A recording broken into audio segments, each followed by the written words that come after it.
So I've been playing a lot of Zelda Tears of the Kingdom after it came out last week. And if you haven't realised, I'm kind of a big Zelda fan, and a lot of my Minecraft builds are inspired by things from the Zelda series. For example, this entire floating island base was inspired by Skyward Sword and the new Tears of the Kingdom game, which both feature floating islands predominantly. These towers were very much inspired by the towers from Breath of the Wild, and the main structure of the base we're going to be building today is very much inspired by many different structures from the Legend of Zelda series. And man, have I been doing a lot of grinding between the last video and this one. All of these chests here are all the materials I will need to build just the first part, the first floor of the main structure. And this isn't including any of the redstone circuitry I need to put in to make the storage system function. So if you're wondering kind of how big the build's going to be I'm going to be doing today, this is kind of what we're looking at. It's going to go here, and it's going to basically stretch to the edge of where this island is. I'll just increase the schematic height here. This is the kind of scale we're looking at here. I'm not going to show you it all, but that's kind of what we're going to be going for. Before I actually start this build, I kind of want to add another addition to the base. In my own time, I've been kind of mocking up a nether hub. A very cool, nether hub design, that's gonna have, tunnels and stuff that's gonna stretch on and basically make it very easy to traverse the nether. And I kind of wanted to build a cool nether portal design that will go with the base, because right now I've got a nether portal over here, which is my main portal, and I'll show you what it looks like on the other side. This is my main kind of nether area right now. It's kind of a mess. I started excavating this bit out here, where the nether hub was gonna go. But then I realized that I kind of don't want that to be my main portal. I'd like my main portal to be nearer my actual base, which means it might be in a bit of a better location. Maybe it might be somewhere around here, where I'll have to do a little bit less digging. Who knows? So yeah, I'm gonna go ahead and find a cool location for the nether portal now, and actually go ahead and build that. And as usual, this nether portal build will have its own floating island that it will rest on, and I think somewhere around here is quite good. I want it to be roughly adjacent to the middle of the base here. The island itself is going to be themed after the nether portal. It's going to be nether themed, which is why I'm building out of netherrack here. And this will be kind of the ground level of the island.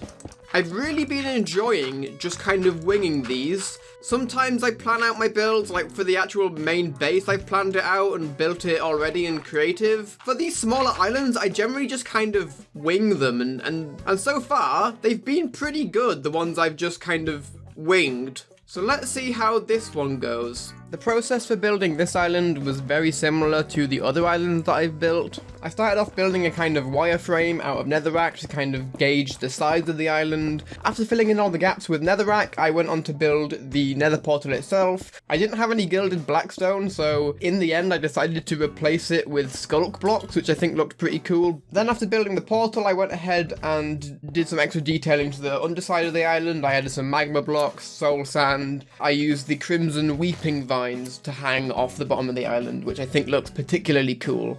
I quite like how this little island turned out. It's quite nice. And the nether portal build itself is pretty cool, huh? This is actually quite an old design that I created a while ago, but I think it really still holds up, and it looks pretty good. It has that bulk to it that I think really fits a nether portal. And there's only one thing left to do for the portal, and that's light it.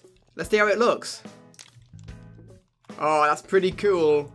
That's pretty cool. And I built a little thing down there in the ocean because I want to place a lava bucket here. Like we have on some of the other islands over here, I have some water streams falling off them because I think that just looks really cool. I thought it'd be cool to have a lava stream pouring off of this one. And now I just have to wait for it to slowly but surely drop. There we go, it works, and it looks pretty cool, how it clashes with the water there. It's created a little bit of basalt around the collision point. Honestly, it looks like it's kind of been ripped out of the nether, this island in particular. And I really like this technique in particular. This smoke technique is accomplished by putting campfires directly under the lava, like so. And then the smoke from the campfire comes through and it looks like the lava is giving off some steam, and I really like that effect. And there's about one finishing touch I want to add to this island, so let's grab old Silky here and go through the portal. See where we end up, okay? Where are we on the map? Okay, so we're actually quite close to the other portals. This little square bit here is where the nether hub was going to be. I think I'm going to move it over here now to be central to this portal. It means a little bit more digging over here, but I think it's going to be worth it because I want the nether portal at the base to be the main portal. And yeah, I actually came to the nether here because I want to grab a few of these nether quartz blocks to add to the build. The nether golden might be quite good too. I forgot about that. Oh no, these guys. Well, I got 2 piglin heads from that. Nice.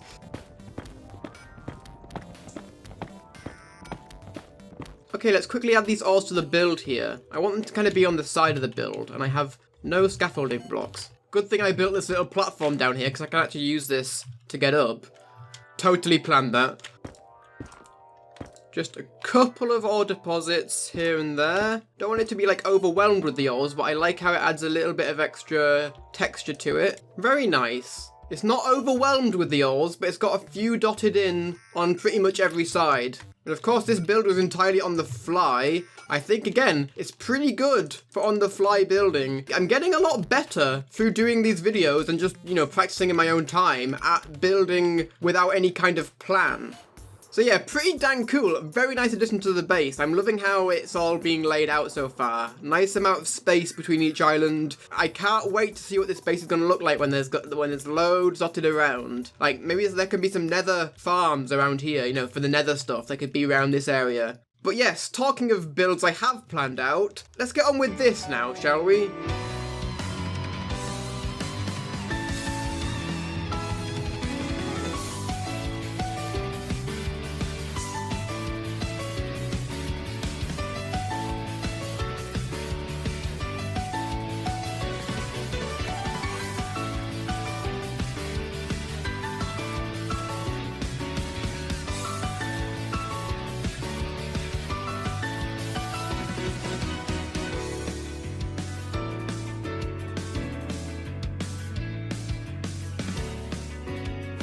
So this is some pretty good progress, I think, on this build. Obviously, it's not done, and even this bottom section here is not completely done. These roofs are not meant to be stone. These roofs are meant to be dark prismarine, but I simply just don't have a way to get that reliably yet. So that will be added in a later stage, maybe after I've built a farm for all the prismarine stuff. In fact, I do have an ocean monument quite close to my base, so that's probably going to eventually become my guardian farm. And yeah, same thing in this room here. There's meant to be sea lanterns in the middle of all of these patterns here. There's also meant to be sea lanterns in the roof here, but I'm just using torches for now. Otherwise, mobs are actually spawning in these dark areas here without the lights there. And of course, the big thing here, there's supposed to be chests inside all of these parts here in the walls, which will act as our storage system, the automated storage system. Maybe I'll have to like build some kind of like basement build, because it feels like this space down here in the actual island portion is kind of going unused right now. Something could definitely go here. If you have any ideas of what I could put in the basement, let me know. And again, I was saying this in the last video with these towers, but the whole feeling of like flying in this base is so cool. On the second level here, you can see I've kind of made a little bit of an outline. This is where the second floor's gonna go, the second part of the build that obviously I haven't built yet. The base is coming on very nicely anyway. This is a lot of progress for one video's worth of building, and I quite like where we are so far. Now to end off this video, I kind of wanted to build a couple of small farms. Just some like small, simple ones that are quite easy and quick to build. Something that every base should probably have. So I'm gonna just grab some of them. These chests, by the way, are my entire world's worth of resources and random stuff, ready to be put into the storage system when that's built. And I'm not seeing any more of the 2 tall flowers in here, which is what I was looking for. So let's go and grab some. Ah, there's some rose bushes. That's another one I needed. And some lilacs. Lovely. And I'm missing one, aren't I? Oh yeah, sunflowers. I need to try and find a sunflower fields biome? Is that what it's called? Sunflower fields? I think that's a thing. In theory, yes, there should be one right here. I totally found that on my own and did not use a seed map or anything. But anyway, I've got all 4 of the 2 tall flowers that can be duplicated now. Let's go and make some farms. I've added a bit of nice verticality with these 2 islands, like they're not all in the same Y level. Let's add this one a little bit higher up than these 2 to again increase that level of verticality in the base, which is definitely something that I wanted to focus on with the base being made up of floating islands and all. And honestly, these 2 block tall flower farms are very simple to make. It's as simple as just placing the flowers down at first. So each of the flowers goes in its own little block there. And now I'm going to enclose them. In fact, instead of using moss, there's an easier way to build the whole collection system for this now, without having to use any kind of hopper minecarts. I'm going to use mud instead, and if you didn't know, mud is actually not a full block, so it lets things be picked up by hoppers underneath them just by falling on the block. Brilliant.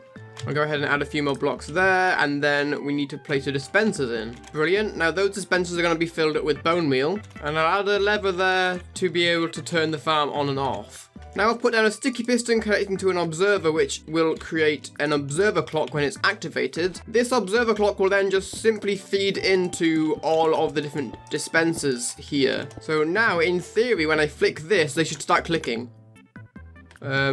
No? Did I do something wrong? There we go. I had to redesign it a little bit there, but that's a more simple design. And now we simply just need to add in the hoppers that will pick up all the drops. And now I'll just do a little test with just some bone meal here, put it in this dispenser, and in theory, well, some's dropping out at the front just because it's not all enclosed yet, but yep, it picks them up perfectly and we get them in the chest. That is as simple as this farm gets. And just to stop the spillage from happening, I will go ahead and add some glass on the front of all of these. Now, if I wanted, I could add like a chest up here. So that can be where I can store any excess bone meal if I need to. Okay, so I've loaded up all of the dispensers there. Let's go ahead and flick the lever and see this thing run. Oh, that is beautiful. Look at that. And they all just come flowing in, all nice. That is so simple, but also a really efficient and nice farm, I think. Like, look how many of these we got just running this thing for like, what, a couple of seconds just then? And of course, it's not going to just be floating there. We're going to have to make a build to go around this now. This island was fairly simple. It has a similar vibe to the farm islands in the sense that it's all made out of like dirt blocks, but instead of the pod zone on top, I decided to use a combination of moss and grass blocks to create an interesting texture there. And I was thinking what an appropriate build would be for a flower farm, and I ended up going with some giant plants, which I think ended up looking pretty cool, and it's a style that I don't normally build in, so I thought I should get some practice in this style. I originally had an idea of building like a greenhouse on top of there or something, but it didn't really fit in with the narrative or story of this base. So I think the giant plants were a good idea. Like, it's almost like this island is like super overgrown and these plants have grown to like over the top sizes. And now, with a few finishing touches, that island is done, and I really like how this came out. I'm not the best at doing these custom plants, but I think this attempt at them is actually fairly good. I've added a bunch of foliage on here, basically any kind of foliage blocks I could find, any kind of flowers and stuff that match the area I've added in. Oh yeah, and the way down into the farm I think is pretty cool. I've put a regular moss block here so I can hang a hanging vine off, and that acts as our like little ladder to get down. And it can produce like crazy. Like, I've hardly run this at all, and it's already produced so many flowers here. I quite like organizing my chests like this. It's very kind of satisfying to look at. Brilliant. Well, thank you so much for watching. I'm so excited to carry on working on this base and more builds and more floating islands and getting some more farms in place. Thank you so much for watching. I've been getting more viewership on these videos than I at all expected. Like, you know, oh, I crashed. Thank you for watching. This base is awesome, and I will see you in the next video.